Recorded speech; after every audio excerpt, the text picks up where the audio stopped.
আবু বকরকে বিষ খাওয়ানো হয়েছে, ওমরকে ফজর নামাজে শহীদ করে দেওয়া হয়েছে, ওসমানকে কোরআন তেলাওয়াতরত অবস্থায় হত্যা করে দেওয়া হয়েছে, আলীউল মুর্তাজাকে ফজরের নামাজে যাওয়ার হালতে শহীদ করে দেওয়া হয়েছে, হাসান রাদিয়াল্লাহু আনহুকে বিষ খাইয়ে মারা হয়েছে, হুসাইন রাদিয়াল্লাহু আনহুর রক্তে কারবালার প্রান্তরকে রঞ্জিত করা হয়েছে, আল্লাহর নবীর 52,000 সাহাবীকে শহীদ করা হয়েছে, ইমাম আবু হানিফার লাশ জেলখানা থেকে বের হয়েছে, আহমদ বিন হাম্বল রাহিমাহুল্লাহকে মাসের পর মাস প্রতিদিন 80টা করে পিঠের মধ্যে চাবুক মারা হয়েছে, ইমাম মালিক রহমতুল্লাহি আলাইহি চেহারায় কালি লাগিয়ে গাধার পিঠে চড়িয়ে মদিনার অলিতে গলিতে ঘোরানো হয়েছে। এই সিলসিলা চলতে চলতে সৈয়দ আহমদ শহীদ, ইসমাইল শহীদের রক্তে কারবালা নয় বরং বালাকোটের প্রান্তর রঞ্জিত হয়েছে। সিলসিলা আরো আগে বেড়ে একইভাবে কাসিমুল উলুম খায়রাত, কাসিম আন-নানুতুই, শাইখুল হিন্দ মাহমুদ হাসান দেওবন্দি,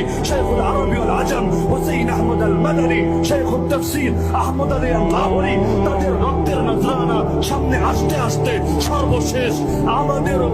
আকাবির এবং অনেক আশিকের রাসূলের রক্তে শাপলার প্রান্তর রঞ্জিত হয়েছে।